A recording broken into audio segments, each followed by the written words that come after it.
The people have demanded it. Take two of the Take Two podcast, the second in the same day. It's not something that we see very often, but something major happened moments after we finished recording our podcast today. The massive tax overhaul bill was killed officially. There was a news conference that was called very quickly. Everyone was up at the Hill ready to hear what it was. The governor was there, the Speaker of the House, a lot of business people. And the word is the bill is not going to go through. No tax reform. Jim, I know that you were not a fan of it. Greg, I think we talked earlier that we thought it was going to die.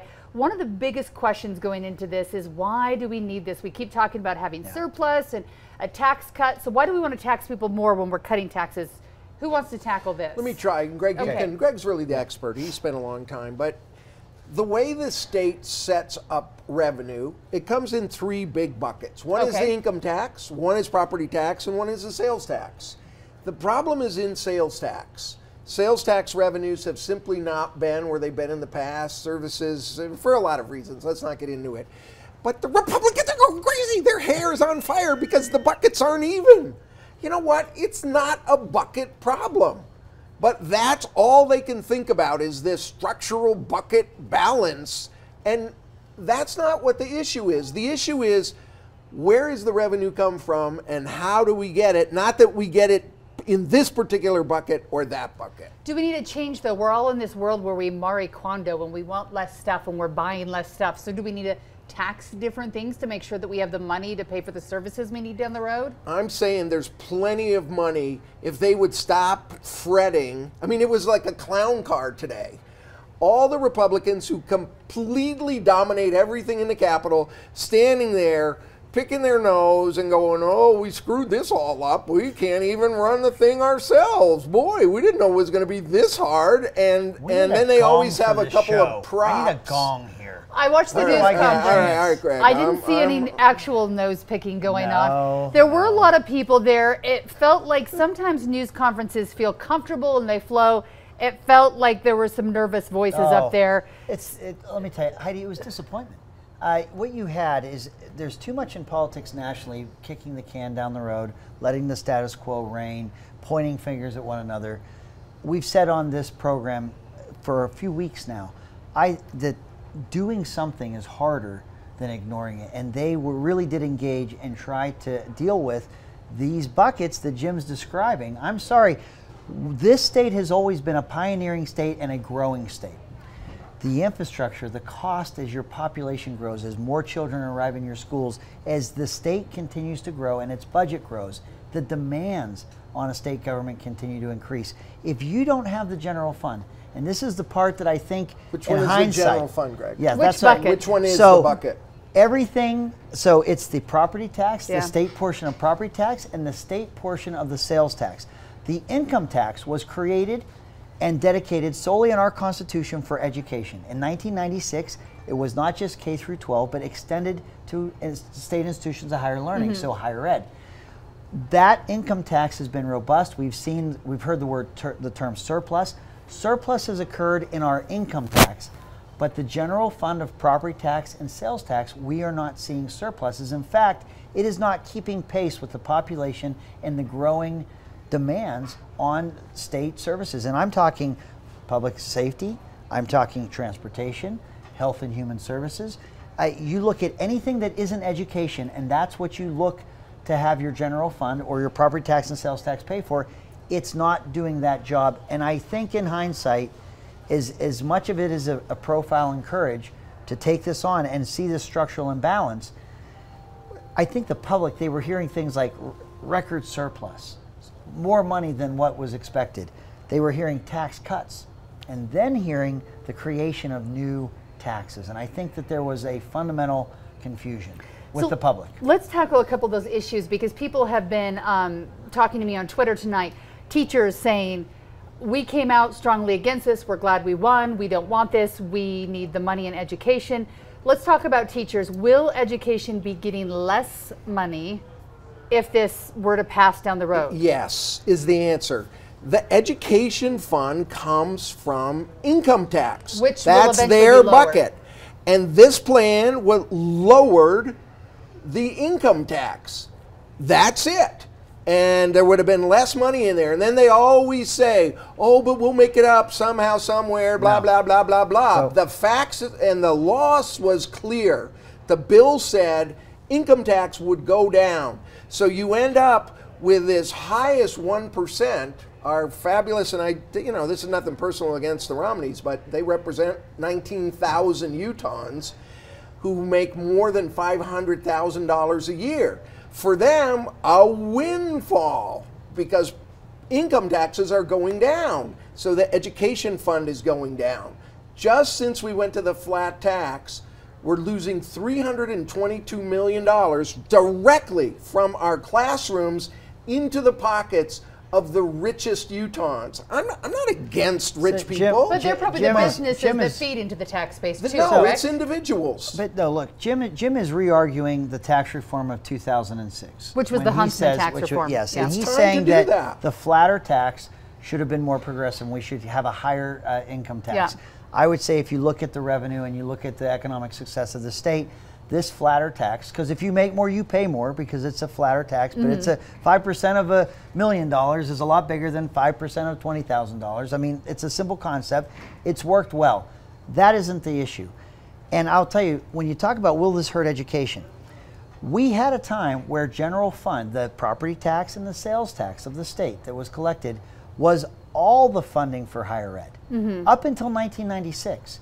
If you can recover that, if that general fund of sales tax and property tax can represent a greater portion than it has now, higher ed could be funded as it has always been to some degree, but you can use that general fund that you're raising for higher ed, which leaves more money for your K through 12 schools. And so that's why these superintendents. So colleges would come out of a different bucket. That's right. And that would be out of that general fund bucket. That's what it used to be. And that's what you could start to do again, leaving more money for our schools. And I'll tell you why that's not just a empty promise. In that same meeting or that same hastily called press conference, you had Terry Shoemaker, who is the president of the Association of Superintendents. You had Association of School Districts. You had the stakeholders of public education, not the union, not the teachers union, but the other stakeholders of education that saw the merit in this reform and believe that there needs to be more general fund in our higher ed schools so that more of that property or that income tax can be used in K through 12 schools. It would do the very thing that Jim says is not going to happen. People are not going to swallow that. Yeah, right now we're taking money out of the education fund, but don't worry, we're going to put it back. I'll tell you something else, and this may be a little bit in the weeds, but in that sales tax bucket, one of the issues is the legislature keeps earmarking sales tax. That means certain groups, certain lobbyists, they get their money out no matter what. Like transportation or water. Like transportation or water. And water. So these special interests are sucking off everything in that sales tax fund, and it isn't there for the general Do you find use. your commute time to be a special interest or a general cause to try to get to work or to work? You know what? Do you find water to be a special interest? I'm going to tell you, I think we need some water in this arid state. It is not a special interest. Why shouldn't we be paying for roads with with a fuel tax with the people who are using the roads? Why would we take general fund all of it? Money? It doesn't cover the amount. It's a $600 million shortfall. So the taxpayers are subsidizing the use of the roads. I thought you Republicans would be for a use tax. We have reformed our gas tax. We've looked at it as a rate, but as you see that the cost of gas has dipped just under $2. It is a percentage of that, so we're not seeing that fund. In the 90s, Heidi, that gas tax at $0.01 per gallon paid for everything. It paid for the maintenance of the roads, the expansion or reconstruction of new roads, and even the highway patrol. Today, as Jim just pointed out, $600 million in the red. It doesn't cover these issues of a growing state that needs a more robust transportation infrastructure system. So that's why you see some of that general fund and sales tax earmarked for transportation, auto-related sales tax earmarked for transportation. So the people on the UTA bus are subsidizing through their sales tax the people that are using gas guzzling cars on the freeway. The Republicans, I thought, would be in favor of a use tax. Isn't that sort of like we all pay for education even though you don't have children? Is it sort of the same thing where you're building up a community? Well, if you want to put children on the same as gas guzzling cars, then it's okay. No, not really, but I have to put my kids in a car. So that's what I'm wondering, you know, is that how you spread the wealth, I guess? So what do we do to go forward? Because today we saw all kinds of people from different parts of business up there. I've heard radio advertisements for radio and television saying if we start taxing these local businesses, the mattress owners who advertise with us, or the owners of Arby's, then it's going to hurt local businesses. There were people up there who did taxes who said it's going to hurt me. On Twitter, I saw cities saying we can't do this because we'll have to raise our taxes. So how do you move forward with this? Because everyone says not in my backyard. Let me pull the curtain back a little bit. There's a term that some of us use. So by design, it's easier to kill a bill than to pass a bill. True. I mean, and it should be that way. But there is a term called fog of war, where you can incite stakeholders and you can start to chip away or have some say, I like all of it except for the part that impacts me.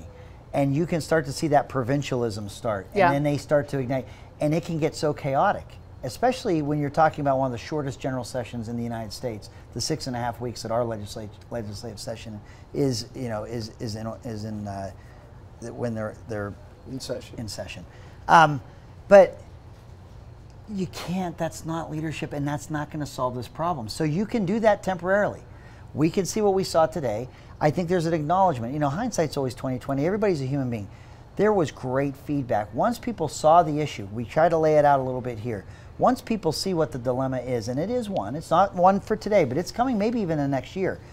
There are ideas being proffered, but when you just the mechanics of substituting a bill, getting it ready for the floor debate, it takes time, and they're running out of that time. And so I think what you see with legislative leaders, business leaders, even stakeholders from our public education system saying, we are going to continue forward beyond the end of this session to continue to do what they're doing now. And I wouldn't be surprised, this is my prediction, that you could see a special session called where they would tackle this tax reform in a special session. If you wait till the 20 general session where everybody signs up for re-election in the same month of March they're getting out, you can't get anything done that month. The merit and the math won't matter. It will all be politicized in a way that I think it'll be hard to see the reform that the state actually needs. Jim's making faces over here. Lousy leadership.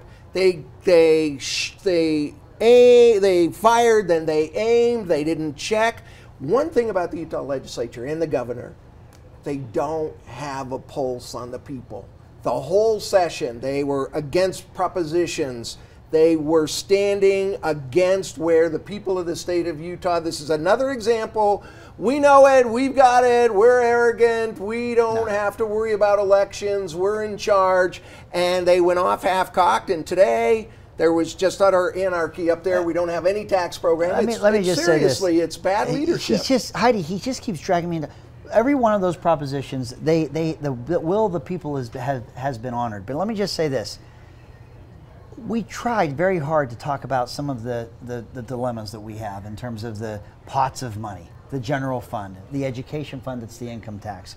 But there is only one public servant in this state that can have a conversation with the people of Utah and really lay this out better than even me. So the governor needs to do this. I'm not Jim. I wasn't setting up Jim, okay, not great. you. All right. The governor of the state of Utah with a very, very high approval rating, with the bully pulpit that can, through traditional media sources as well as social media, have this conversation, describe what we're talking about here in this episode. But he has that political capital. It needs to be spent, and it needs to be discussed at length. And that is really something that the legislative branch is not equipped to do as well. The governor of this state has to lead that discussion and has to be the one to hear from the public. That has to happen from the administration. And I don't think you get an argument from them looking at how this fared. But the governor and his administration is going to need to lead out on this and talk to the people in Utah about kind of the situation we have. Good luck on that. Okay, so is this something new, or do we have a case study to look at another state that maybe's tried to move their tax base like this? Is it a new Utah idea, or are other states trying something like this? So no, there's states that have tried it and have failed. There is but what is unique about Utah is that we dedicate our state income tax solely to education. And other states have the ability to take their state income tax and spend it in other areas. This was only created in the throes of the Depression, really. The legislature back then, with very limited resources, created a new tax, a state income tax, dedicated to our children, our students. And it was K through 12 then. Yes. And now it's been expanded. And then in the 90s, they put higher ed in, and the K through 12 has never recovered. And look, if you But you're a Democrat. You want to give everyone free college, though, right? So we need more money in that bucket. No? Yes. I love that question, yes. We would definitely like a free junior college for every Utahn. And you know how we'd pay for it? Let's take away that subsidy that the legislature just gave to Energy Solutions and the $70 million special taxes. We could pay 5 times for kids' college tuition just on what the Republicans give away to their corporate buddies. There's no giveaway there. I don't even know what, we can't go there. Right. He's baiting me. That's a whole other podcast for another day. He's baiting me. Final word from each of you. Greg, you're first. Okay, I will just say this. We have a dilemma, but it is one where you are seeing leadership shown in terms of trying to tackle this, not when you're in the event. Yeah. They have tried, they have begun the dialogue. You're going to see that dialogue continue forward, which it needs to do.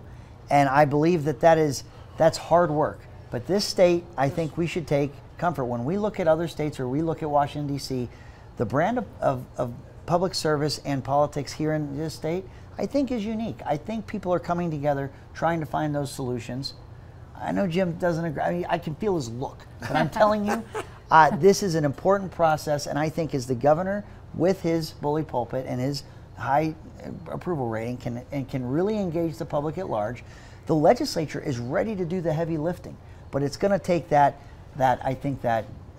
robust effort moving forward, and I think that's why you saw today's press conference. It needs more of that time and work.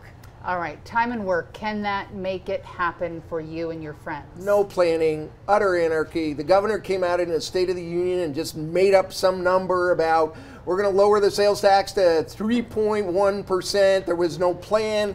There was no planning. And thank goodness that cooler heads of the public prevailed and squeezed the legislature. Otherwise, they'd have us marching off some cliff that was unplanned. It was anarchy. And to pat them on the back is a big mistake. All right, if this is anarchy, it's not that bad. There's nobody in the streets trying to eat our faces off. What are those things called? Zombies. Yes, there's no zombies in this. When I see anarchy, I think about zombies, and I haven't seen those yet. Well, get up to the Capitol more, Heidi. You'll see them. All right, thank you both of you for coming back tonight. Thank you for listening. We will continue this conversation in next week's Take Two.